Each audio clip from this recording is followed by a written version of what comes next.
તો સમાચાર સુરતથી સુરતમાં અકસ્માતની ઘટનાઓને અટકવાનું નામ જ નથી લઈ રહી। ઇલેક્ટ્રિક બસ દોડાવવામાં આવી રહી છે, જેમાં અદ્યતન સુવિધાઓ સાથે નવી 50 બસ શરૂ કરવામાં આવી છે, જેમાં વધુ ચેતવણીના ભાગરૂપે આ બસોમાં સીસીટીવી કેમેરા લગાવવામાં આવ્યો છે। તો ખાસ કરીને અકસ્માતની ઘટના સમયે ચાલક પોતાની જવાબદારીથી છટકી ન જાય તે માટે ડ્રાઈવરની સીટ પાસે ખાસ કેમેરા લગાવવામાં આવ્યા છે।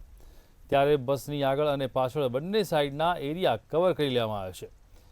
તેના માટે હાઈ ડેફિનેશન કેમેરા પણ બસની અંદર લગાવવામાં આવ્યા છે, જેના કારણે સમગ્ર ઘટનાની વિગતવાર માહિતી મળી રહે। હાલમાં સુરત મહાનગરપાલિકા દ્વારા 250થી વધારે ઇલેક્ટ્રિક બસીસ કાર્યરત છે। આ 50 બસ એડ થવાથી લગભગ 300 જેટલી ઇલેક્ટ્રિક બસીસ કાર્યરત રહેશે। જે અમારી ઇલેક્ટ્રિક વ્હીકલ પોલિસીના હેતુ છે કે જે 2025ના અંત સુધીમાં તમામ બસોને ઇલેક્ટ્રિક કરવા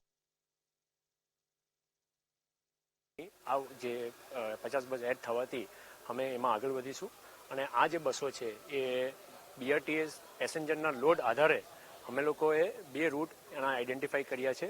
જે પહેલો રૂટ છે એ રૂટ નંબર 11 ઉધનાથી સચિનમાં 15 બસ અને રૂટ નંબર 12 ઓએનજીસીથી સરથાનીમાં 35 બસો કાર્યરત કરવામાં આવશે।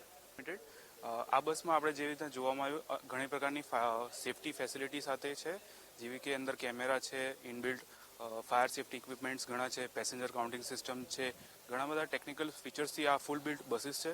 ફૂલ્લી પ્યોર ઇલેક્ટ્રિક વેહિકલ છે, જેવા કે એક આપણે ડેસ્ક કેમેરા થઈ ગયા, ઇન્ટરનલ કેમેરા થઈ ગયા, જેનાથી પેસેન્જર પર આપણે ધ્યાન રાખી શકાય। એક રિયર કેમેરા થઈ ગયો, જેનાથી આપણે રિયર્સ મૂવમેન્ટમાં ઘણો ફાયદો પડી રહે।